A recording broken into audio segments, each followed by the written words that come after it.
کریم صلی اللہ علیہ وسلم کے صحابی حضرت عبداللہ بن مسعود رضی اللہ تعالیٰ عنہ سے یہ حدیث مروی ہے،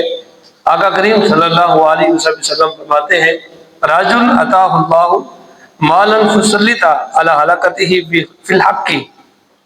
ایک وہ شخص قابل رشک ہے، راجل عطاہ اللہ، جس کو رب العالمین مال عطا کرے اور وہ اس مال کو اللہ رب العالمین کے راہ کے اوپر خرچ کرے، اپنا رزق حلال مال جو اس نے کمایا ہے اس رزق حلال مال کو دین اسلام کی فروغ کے لیے، دین اسلام کی نشر و اشاعت کے لیے،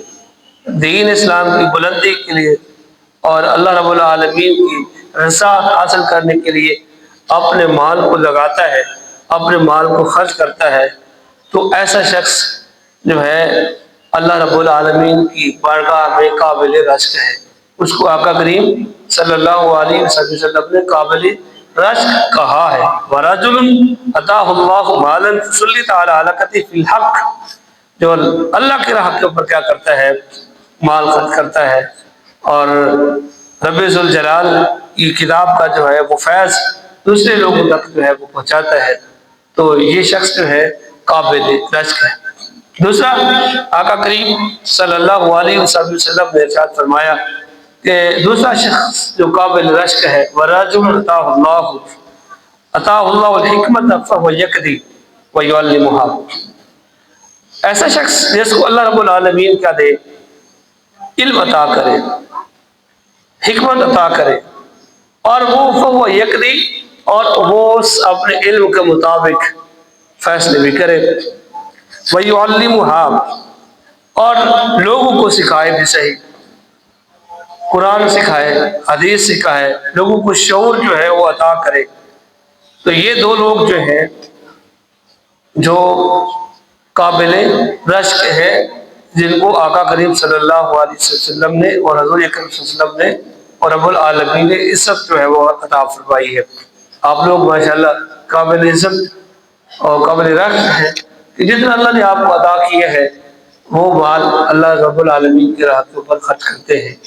مساجد کے اوپر خرچ کرتے ہیں، مدارس کے اوپر خرچ کرتے ہیں، گائے بغیر جو ہے اللہ رب العالمین کی بارگاہ میں خرچ کرتے ہیں۔ اعلیٰ حضرت امام احمد رضا فاضل بریلوی علیہ رحمہ کی بارگاہ میں ایک شخص سوال پوچھنے آیا، اس نے کہا کہ میں ثواب کی نیت سے رسول خدا صلی اللہ علیہ وسلم کی بارگاہ میں احسان ثواب کے لیے اپنا مال خرچ کرتا ہوں، اگر وہ مال میں کسی دینی طالب علم کو دے دوں یا دینی مدرسے بھی میں دے دوں تو اس کا مجھے اجر ملے گا، اس کا ہمیں ثواب ملے گا، یا وہ جو اس کی خدمت کریں گے یا مدرسے کی خدمت کریں گے جو بجائے لوگوں کو کھلانے کے، حالانکہ وہ بھی ثواب ہے لیکن اس کا ثواب کم ہے، تو آپ نے فرمایا کہ جو مال ویسے لوگوں کو کھلایا جاتا ہے، اگر وہ پیسہ وہ مال جو ہے مدرسے کے اوپر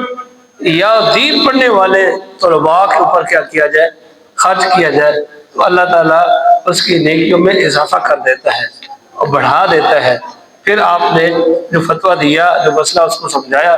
فرمایا من جاء بالحسنۃ فلہ عشر امثالہا، جو اللہ رب العالمین کی راہ کے اوپر دیتا ہے ایک، اس کے بدلے میں اللہ اس کو 10 دیتا ہے۔ پھر آیت پڑھی مثل الذین ينفقون اموالهم فی سبیل اللہ کمثل حبۃ انبتت 7 سنابل فی کل سنبلۃ 100 حبہ، جو لوگ اللہ کے راہ کے اوپر کیا کرتے ہیں، خرچ کرتے ہیں، ان کی مثال اس دانے کی طرح ہے جس نے زمین کے اوپر اس کو بویا گیا، پھر اس سے جو ہے وہ 7 بالیاں نکلی، اور 7 بالیوں کے اوپر جو ہے پھر ہر ایک گوشے کے اوپر 100 دانے لگے، تو اللہ تعالیٰ اس مال کو بڑھا دیتا ہے۔ ایسا شخص جو دین کے کام کے اوپر کیا کرے، اس کو چھوڑ کے ایسے کام کے لیے جہاں ضرورت زیادہ ہے اس کے اوپر خرچ کرے، تو اللہ رب العالمین اس کی نیکیوں میں اور اس کے ثواب میں اور اس کے اجر میں جو کیا کر دیتا ہے، بڑھا دیتا ہے۔